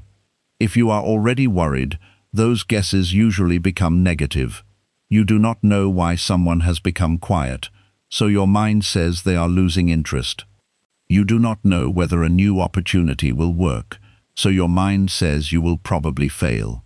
You do not know how someone will respond to an important conversation, so your mind creates the worst possible reaction before you have even spoken to them. You begin suffering from answers that life has not given you. Buddhism teaches us that much of our suffering comes from attachment.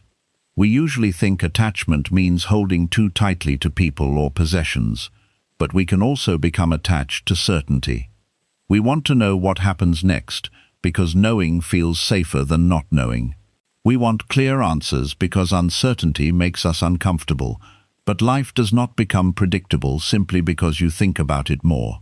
You can think for 5 hours about what someone might say tomorrow, and tomorrow may still surprise you. You can analyze every possible outcome of a decision and still face something you never considered. You can replay someone's behavior again and again and still misunderstand what they are actually thinking. At some point, you have to stop asking your mind to do a job it cannot do. Your mind can help you prepare. It cannot tell you the future.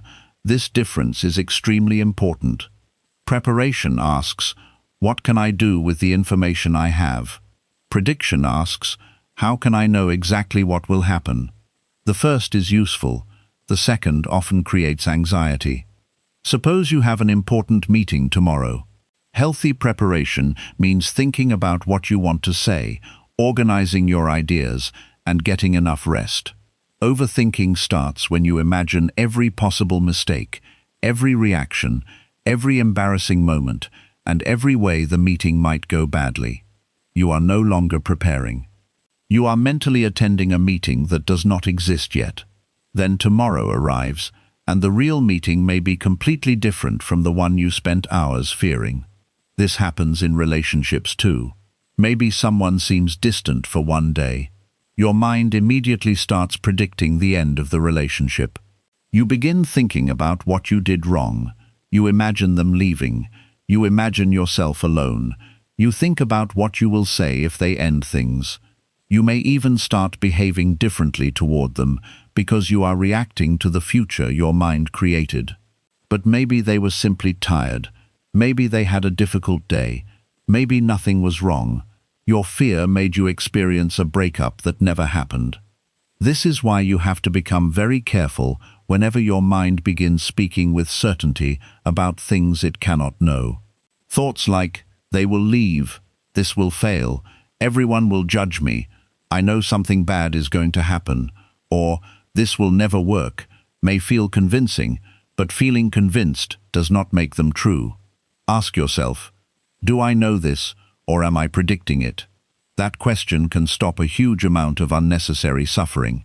If you know something, deal with it. If you are only predicting something, leave some room for reality. You may discover that life is far less dramatic than the version created by your anxiety. The mind often believes that predicting the worst will protect you from disappointment. It says, "If I expect something bad, at least I will not be surprised." But notice what this really means. You are choosing to feel disappointed before you know whether there is anything to be disappointed about. You are choosing fear as a form of protection. You are choosing pain early because you are afraid of pain later. This does not actually protect you.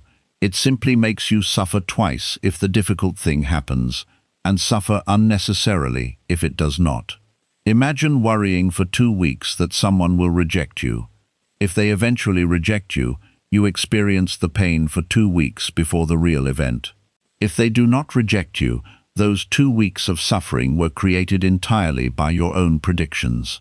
Either way, constant prediction costs you peace. Buddhism points us back toward the present because the present does not demand that you know everything. The present usually asks for something much simpler. Pay attention. Take the next wise action. Then wait. You do not need the ending before taking the next step. This is difficult for an overthinking mind because it wants to jump ahead. It wants chapter 10 while you are still living chapter 3. It wants to know how the story ends before allowing you to enjoy the part you are in. But life only reveals itself in order. Today gives you today's information. Tomorrow gives you tomorrow's information. You cannot force tomorrow's answers to appear tonight, simply because uncertainty is uncomfortable. Sometimes waiting is part of the answer. You may not understand someone's behavior today, but time will show you whether it was temporary or part of a larger pattern. You may not know whether a new path is right for you, but taking a few steps may give you information that thinking alone never could. You may not know whether you can handle something until you actually experience it. Life teaches through experience, not only through thought. This is why action can sometimes quiet overthinking better than analysis. The mind keeps asking, what if this does not work? Instead of sitting with that question forever, take one reasonable step and find out what happens. Apply for the opportunity, have the conversation, start the project, set the boundary, try the new routine, gather real information. Reality often gives clearer answers than imagination. There is also something else the mind does when it tries to predict the future. It confuses possibility with probability. Many things are possible. It is possible that someone misunderstands you. It is possible that a plan fails. It is possible that you make a mistake. But just because something is possible does not mean it is likely. Your mind may take one small possibility and treat it like the most certain outcome. For example, you have an important presentation. It is possible that you forget one sentence. Your mind takes that possibility and creates an entire disaster. You imagine forgetting everything, everyone judging you, losing respect, and regretting the whole experience. All of this begins with one possibility. Overthinking adds layer after layer until the possibility feels like destiny. This is why you have to return to proportion. Ask, how likely is this really? Then ask, if it did happen, could I handle it? Often the answer to the second question is yes. Maybe it would be uncomfortable, maybe it would be disappointing.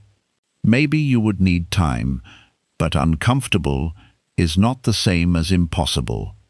This is a very important lesson because overthinking often turns manageable situations into unbearable ones inside your imagination. You predict the problem and then predict that you will be unable to handle the problem. Now you are afraid of two things, the event and your own reaction to the event. But you may be stronger than your predictions allow. Think about difficult situations you have faced before. There were probably moments you did not think you could handle. Maybe you were rejected. Maybe you lost something. Maybe a relationship changed. Maybe you had to start again. Maybe you failed at something important. Before those events, you may have thought, if this happens, I will not be okay. Then it happened, and somehow you continued. You adapted. You learned. You carried pain and still lived. This does not mean every difficult experience becomes easy. It means you should stop underestimating your ability to respond. Your mind often predicts the future while imagining that you will remain exactly as you are now. But you will change too. You will have more information. You may have more strength. You may receive help. You may understand something later that you cannot understand now. The future version of you will not face tomorrow with only today's knowledge. Remember this when your mind says, "What will I do if that happens?" You do not have to know everything you will do. You will respond when the real situation arrives. Sometimes the greatest peace comes from being able to say, "I will cross that bridge when I reach it." This does not mean being careless. It means refusing to walk across imaginary bridges all day. There may be 10 possible problems ahead. Only one may actually happen. Why carry all 10? Deal with the real one when it appears. This is where trust becomes important. Trust does not mean believing that life will always give you what you want. Trust means believing that you can meet life even when it does not. You can trust yourself without trusting every outcome. You can say, "I hope this works, but if it does not, I will adjust." You can say, "I hope this person stays, but I will not destroy myself trying to control them." You can say, "I hope the future is good, but I do not need guarantees to live today." This kind of trust is much stronger than forced positivity. You are not pretending that nothing difficult can happen. You are simply refusing to treat every difficult possibility like a certain future. Buddhism teaches the middle way, and this can apply to thinking too. You do not need to believe everything will be perfect, and you do not need to believe everything will go wrong. You can remain open. Maybe it works. Maybe it does not. Maybe it works differently than you expected. Maybe something better appears. You do not know yet. There is peace in allowing those words to be enough. You do not know yet. Not knowing is uncomfortable only when you believe you must know. Once you stop demanding certainty, uncertainty becomes easier to carry. Think about someone waiting for an important message. Every few minutes, they check their phone. They read old messages. They watch the time. They imagine what the silence means. The message has not arrived, but the mind has already created dozens of explanations. This does not bring the message faster. It only makes the waiting more painful. A calmer approach would be to say, "I will know when I know." Then return to life. This is one of the most useful sentences for an overthinking mind. I will know when I know. You do not have to keep checking. You do not have to create an answer. You do not have to force certainty out of silence. The truth will become clear when enough information appears. Until then, protect your peace. This also applies to people's intentions. You may spend hours wondering whether someone likes you, respects you, misses you, or plans to stay. Instead of trying to read their mind, watch their actions over time. Time reveals patterns much better than overthinking does. You do not need to solve a person in one night. Let their behavior show you who they are. A person who cares usually shows care repeatedly. A person who respects you usually shows respect through behavior. A person who wants to remain in your life usually makes some effort to remain there. You do not need to create endless theories. Observe. This is much calmer. Buddhist awareness is deeply connected to observation because observation keeps you close to what is real. Overthinking keeps you close to interpretation. Someone cancels a plan. Observation says, they cancelled the plan. Overthinking says, they do not value me anymore. Someone replies slowly. Observation says, the reply came later than usual. Overthinking says, they are becoming distant. Your project has a difficult week. Observation says, this week was difficult. Overthinking says, everything is failing. Notice how quickly prediction turns one fact into an entire future. Practice stopping at the fact. Let the next fact arrive before creating the next conclusion. This will make your mind much quieter. Another reason we try to predict everything is because we want to avoid regret. We ask, what if I choose wrong? We want to know exactly which path will lead to the best result. But life rarely gives enough information for perfect decisions. You can make wise choices and still face difficulty. You can make a decision that later needs to change. This does not mean you failed. It means you made the best choice you could with what you knew. Do not demand from your past self information that only your present self has. This is another form of unnecessary suffering. You look backward and say, I should have known. But did you really know? Maybe you did not have the information. Maybe you trusted someone who later changed. Maybe something looked different then. Maybe you were less experienced. Learn from the past without pretending you should have predicted everything. You are a human being, not a fortune teller. Forgive yourself for not seeing things before they became clear. The same compassion should be applied to your future. You do not need to perfectly predict what comes next. You simply need to remain awake enough to respond when new information arrives. This is a much healthier goal. The mind may still resist. It may say, but I want to be prepared. Then prepare for what can actually be prepared for. Save money if you are worried about financial uncertainty. Study if you have an exam. Communicate clearly if a relationship matters to you. Make a backup plan if a situation truly requires one. Then stop. Do not keep preparing emotionally for every possible disaster. At some point, preparation becomes fear wearing useful clothing. Ask yourself, have I done what I reasonably can? If the answer is yes, then your next task may be to wait. Waiting is a skill. A lot of suffering happens because people do not know how to wait without mentally creating outcomes. You wait for results and assume failure. You wait for a reply and assume rejection. You wait for someone to decide and imagine the worst. You wait for life to change and tell yourself nothing ever will. Learn to let waiting remain waiting. Do not turn it into a negative answer. Silence is not always rejection. Delay is not always failure. Uncertainty is not always danger. Sometimes the answer simply has not arrived yet. Your mind wants to finish unfinished stories because unfinished stories create discomfort. But not every story needs to be finished today. Let some pages remain blank. Life will write them when the time comes. This can also change the way you experience good things. Overthinking does not only ruin difficult moments, it can ruin peaceful moments too. Something good happens, and instead of enjoying it, you start worrying about losing it. You meet someone you like, and you immediately wonder how it might end. You get a new opportunity, and you worry about failing. Life becomes calm, and your mind starts searching for the next problem. You are never fully present because you are constantly trying to protect yourself from a future ending. But if you spend every beautiful moment worrying about when it will disappear, you lose it before it is gone. Buddhism teaches impermanence, but impermanence is not only a reason to let go, it is also a reason to appreciate. Because something may change, Be here while it is here. Enjoy the conversation while it is happening. Enjoy the opportunity while you have it. Enjoy the person while they are part of your life.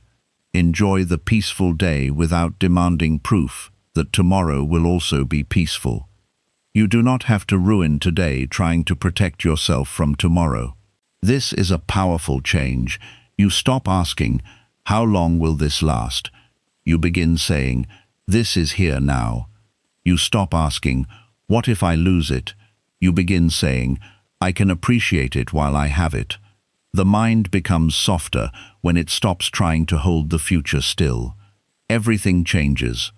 Trying to predict every change will not stop change, so let life reveal itself. Let people reveal themselves. Let opportunities reveal themselves. Let time reveal what your thinking cannot. There is wisdom in not forcing conclusions too early. Some situations only make sense later. A delay may protect you from rushing into the wrong thing. A rejection may send you somewhere better. A confusing season may help you discover what you truly want. You cannot always know the meaning of something while it is happening. Do not judge the entire story from the middle of one chapter. This is where patience and humility come together. Humility means admitting, "I do not see the whole picture." Patience means allowing the picture to become clearer with time. Together, they create peace. You no longer need to have an answer for everything. You can say, "I do not understand this yet." You can say, "I will watch what happens." You can say, "I will respond when I know more." You can say, "I am not going to create a disaster from missing information." These are simple sentences, but they can save you from hours of unnecessary mental suffering. The next time your mind starts predicting someone's behavior, pause. The next time it predicts failure, pause. The next time it tells you what tomorrow will bring, pause. Ask, "Has life actually shown me this yet?" If the answer is no, return to what you know. Then take the next useful step and leave the rest alone. This does not mean becoming passive.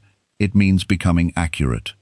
You respond to reality instead of reacting to imagination. You stop fighting situations that have not happened. You stop grieving endings that have not arrived. You stop carrying consequences that may never exist. You give your mind permission to be uncertain. And eventually, something beautiful happens. You become less afraid of not knowing. You realize that uncertainty does not have to be filled immediately. You become patient enough to let reality speak for itself. When something is wrong, you deal with what is actually wrong. When something is good, you allow yourself to enjoy it. When something is unclear, you leave it unclear until more information arrives. Life becomes much simpler. Not because everything becomes predictable, but because you finally stop demanding prediction. So remember this, when your thoughts start racing ahead of you, your mind is not responsible for knowing the future. Its job is to help you meet the present clearly. Let tomorrow keep its answers until tomorrow. Let people reveal their intentions through their actions. Let time show you what you cannot know today. Prepare where preparation is useful, act where action is possible, and then stop trying to force certainty out of uncertainty. The future does not need to be solved inside your head. It only needs to be lived when it arrives. And when it does arrive, you may discover that what actually happened was far simpler, far more manageable, and far less frightening than everything your overthinking made you experience beforehand. At the end of all this, one truth becomes very clear. Your life is often not as heavy as the version of it that your mind keeps creating. Problems are real, disappointment is real, uncertainty is real, and painful moments are real. It teaches something much more useful. Learn to see the difference between the pain that life gives you and the extra suffering your mind adds afterward. A person may disappoint you once, but your mind can replay it for months. A mistake may happen in a few seconds, but your mind can use it to question your entire worth. One uncertain situation can make you imagine 10 terrible endings. One difficult day can convince you that your whole life is going wrong. This is why learning to understand your own mind is so important. If you do not learn how your thoughts work, they can make small problems feel enormous and temporary pain feel permanent. The next time something goes wrong, try not to immediately ask, "Why is everything falling apart?" Ask a simpler question. What actually happened? Maybe one plan failed. Maybe one person changed. Maybe one conversation went badly. Maybe you are simply tired and looking at life through an exhausted mind. Stay close to the facts before you create a larger story. When you do this, you begin noticing how often your mind adds things that reality never said. Reality says, "They have not replied yet." Your mind says, "They do not care about me anymore." Reality says, "I made a mistake." Your mind says, "I ruin everything." Reality says, "I do not know what happens next." Your mind says, "Something terrible is coming." These extra sentences are where so much unnecessary suffering begins. Buddhism teaches awareness, because awareness allows you to see these thoughts before they control you. You begin noticing when fear is speaking.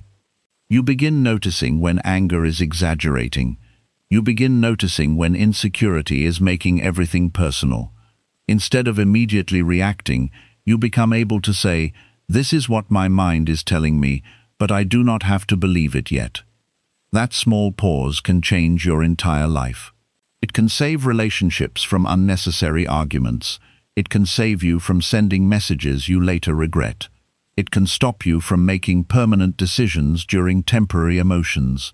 It can protect your sleep, your energy, and your peace. You do not have to answer every thought. You do not have to solve every question. You do not have to predict every future. You do not have to understand every person. Some things will remain unclear for a while, and you can still be okay. This is one of the hardest lessons for an overthinking mind, because overthinking wants certainty. It wants guarantees.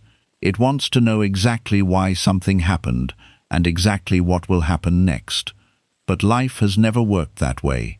There will always be unfinished conversations, unclear situations, changing people, unexpected problems, and decisions that have to be made without complete information. Peace begins when you stop demanding that life become perfectly predictable before you allow yourself to relax. You can prepare without worrying constantly. You can care without controlling.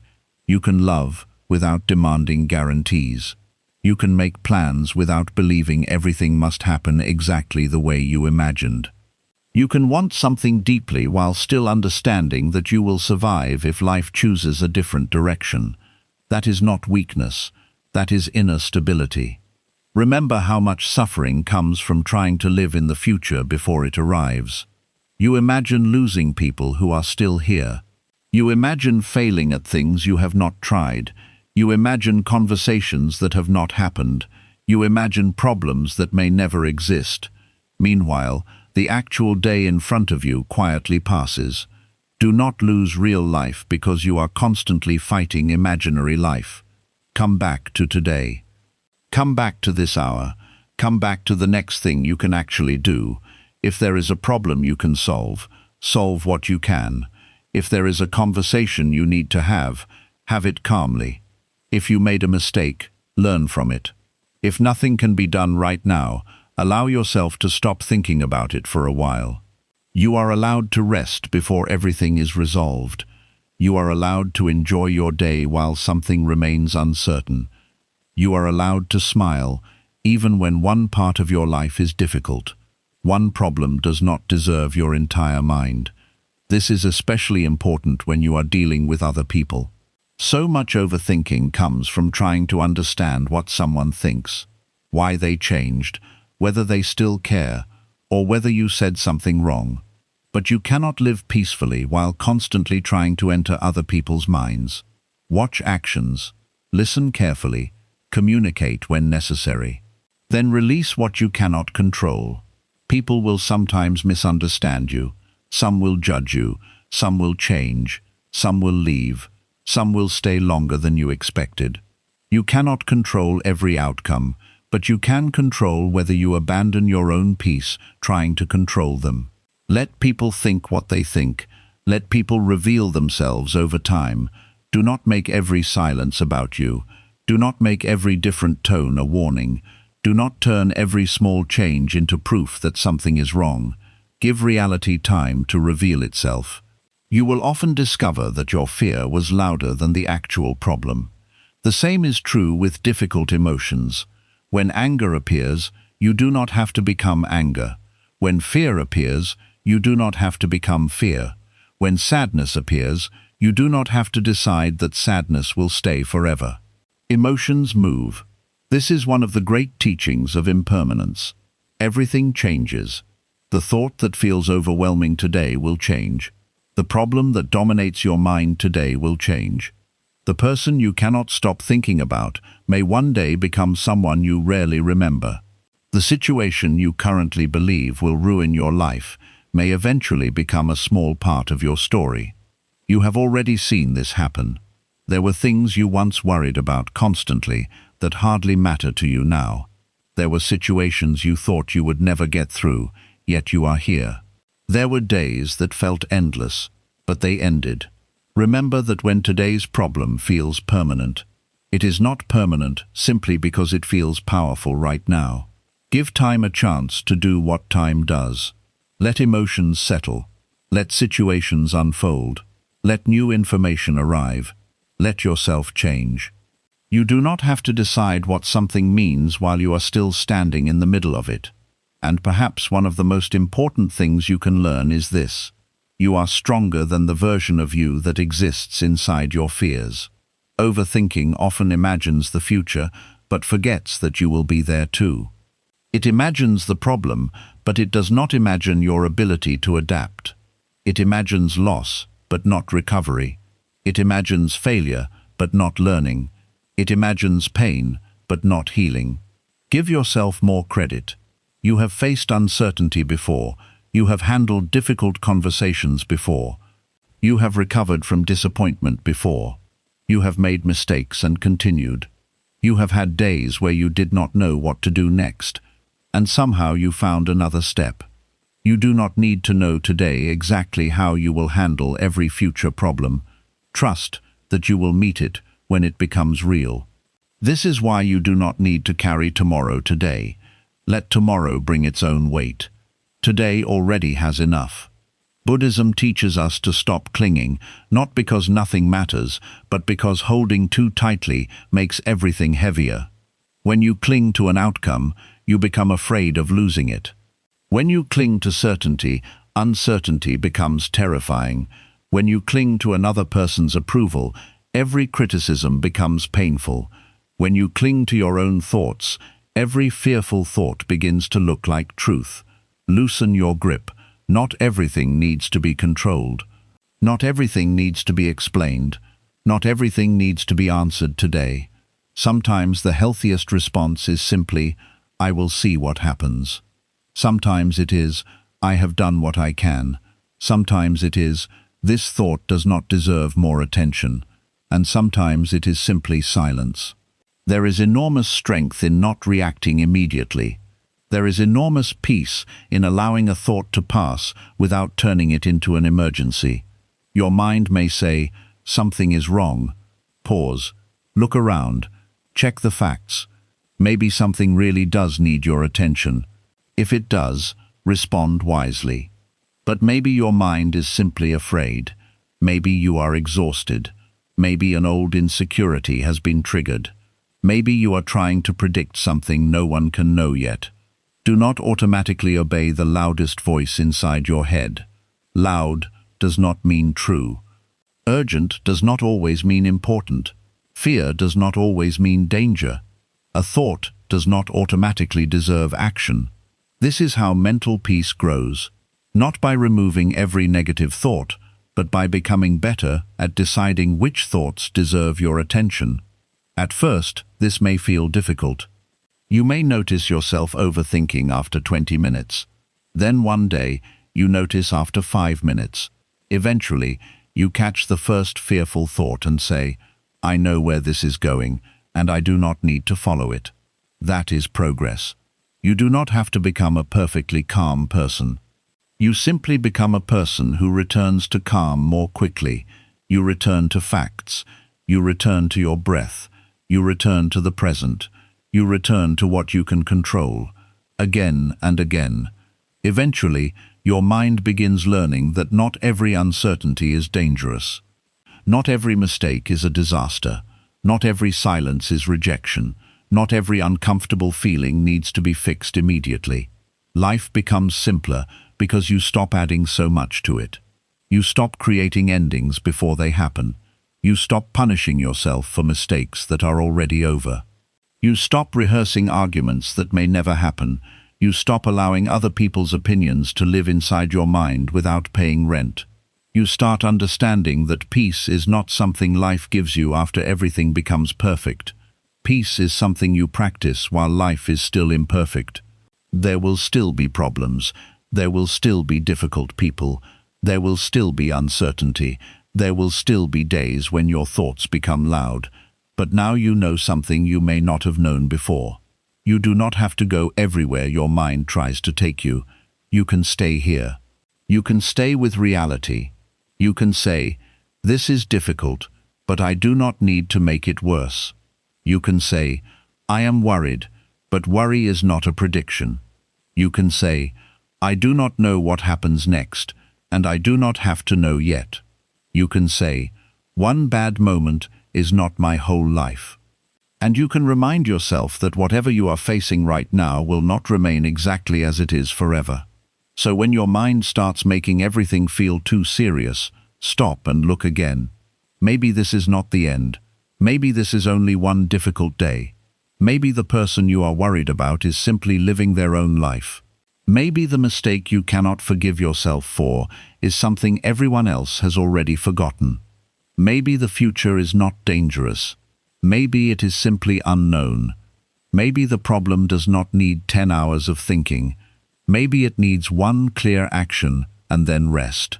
And maybe the peace you keep looking for is not hidden inside one final answer. Maybe peace begins when you stop demanding answers from everything. Let life unfold. Let people reveal themselves. Let thoughts come and go. Let feelings rise and fall. Take care of what is yours to take care of, and release what was never yours to control. Because in the end, nothing is always as bad as fear first makes it look. Nothing is always as permanent as pain makes it feel, and nothing deserves to become bigger inside your mind than it truly is in your life. Calm the mind first, then look at the problem again. Very often, you will discover that life was never asking you to carry everything at once. Your mind was.